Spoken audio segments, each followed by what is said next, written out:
hijrah kon kubah luar puntung pakai ijakro thuk kupiah kon nyan hijrah jung lungu yang biasa lagi yang hijrah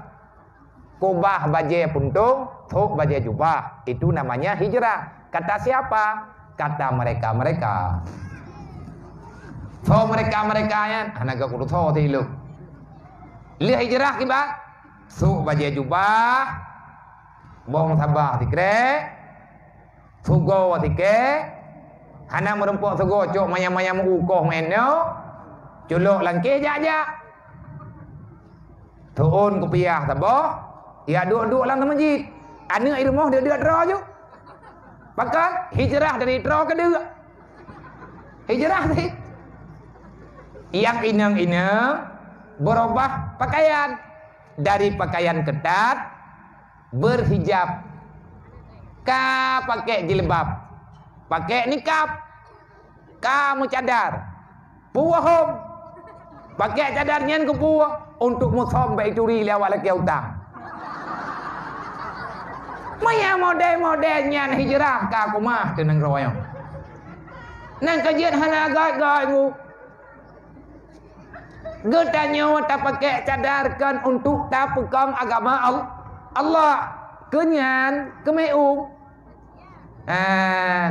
dang foto lagi nyu dang foto meno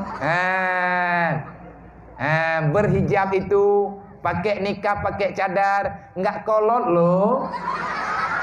ungu luwih tu manya modern-modernnya inang lebay agam lebay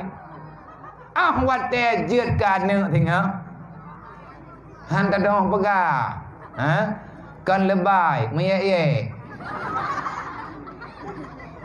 hana butoy nggo yang butoy bu islami lah menya syar'i bu syar'i nyan ba tertentu itu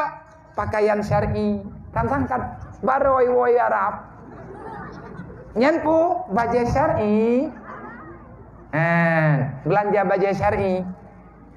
nyan hai cupo idron beyon den dengar syar'ian kan kamalemi syar'i bahasa Arab syariat wate taputruk bacaan baje dah sedur yang drone tu nyan syar'i ti nyan syar'i nyan istilah ngat mahai barang lewat pulau barang. Hai guys, baik ke na? Ira kau tak dengarnya kan tengok kuja kopi kan, kuku balik lah. Miana awak baca, geli kuaju, anak kudukan. Kan menannya syariat lagi yang mutuleh, ada hana pegah, kan pegah yang diu bubuan. Ima tayo yan guto jakrong kajamun ka hana syar'i puwatit iganya ni jakrong ko ba lima kajamun guto yu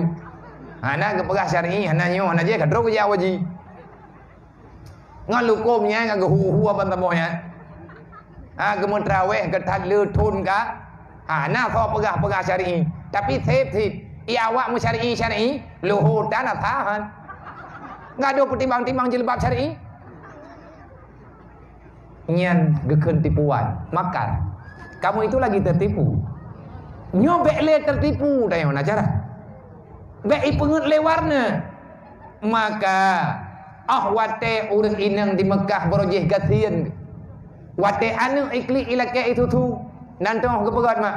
gecok anak jarawa li urang inang di Mekah gepiem gecok anak jarawa gecodok lang babah gak nyan basah hai ia babah ne kabulut anak jaro dengan ia babah gecok anak jaro basah dengan ia babah geculok lang babah ane di ane mutuahnya itengap tiat yang kena pegah begitulah menderita orang Islam pada waktu tinggal di Mekah sebelum berhijrah ke Madinah. Allah wa malaikatahu yusalluna ala